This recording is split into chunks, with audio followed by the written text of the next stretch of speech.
तो छायावाद के साथ साथ चलते हुए छायावाद के गुंजलक से अपने आप को मुक्त रखने वाले कुछ एक कवियों में राम इकबाल सिंह राकेश का अग्रणी और महत्वपूर्ण स्थान है, क्योंकि उन्होंने भाषा, भाव और अभिव्यक्ति के तीनों स्तरों पर उन्होंने अपने आप को अपनी निजी पहचान के साथ सदा सुरक्षित रखा।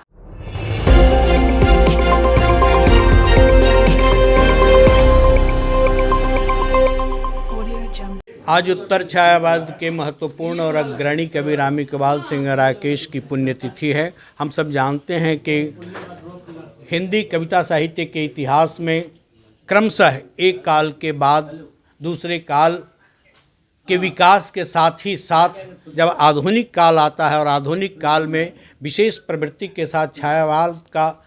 प्रादुर्भाव होता है, तो छायावाद के साथ साथ चलते हुए छायावाद के गुंजलक से अपने आप को मुक्त रखने वाले कुछ एक कवियों में राम इकबाल सिंह राकेश का अग्रणी और महत्वपूर्ण स्थान है, क्योंकि उन्होंने भाषा, भाव और अभिव्यक्ति के तीनों स्तरों पर उन्होंने अपने आप को अपनी निजी पहचान के साथ सदा सुरक्षित रखा और रचते रहे। हम जानते हैं कि राम इकबाल सिंह राकेश का यौवन काल मध्य प्रदेश और उत्तर प्रदेश में विभिन्न पत्रिकाओं के संपादन में व्यतीत होता रहा, लेकिन अपने जीवन के उत्तरार्ध में वे आते हैं बिहार लौटकर और अपने गांव को अपनी साधना स्थली बना लेते हैं। उनका गांव भदई, जो एक साहित्यिक तीर्थ भी है, वहां रहते हुए उन्होंने क्रमशः दो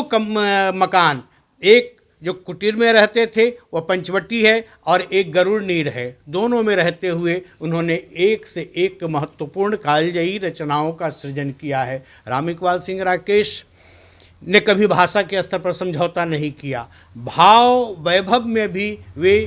उदात्तता के पक्षधर थे और कुछ भी सत्य ही लिखने से वे बचते रहते थे। प्रगतिशील चेतना होने के बावजूद उनमें भारतीय सनातन समृद्ध परंपरा की जो सांस्कृतिक विरासत है उसे भी आत्मसात करके निरंतर लिखते रहते थे। इसी के कारण वे चाहे मिथक के देवी देवता हों या हमारे पूर्वज अग्रज महापुरुषों विभिन्न क्षेत्रों को, उन पर भी केंद्रित रचनाएं लिखी। संगीत के पारंगत होने के कारण, भाषा और शब्द के पंडित होने के कारण और लोक के साक्षी होने के कारण उनके साहित्य में एक भी शब्द के पर्यायवाची शब्द का अगर आप प्रयोग करना चाहे तो अर्थ गड्ढमड्ढ हो जाता है, अस्त व्यस्त हो जाता है। लोक गाथा, लोक साहित्य, लोक जीवन पर इतनी गहरी पकड़ थी कि वे जब लिखते थे तो उसे उस जमाने के लोक के सबसे बड़े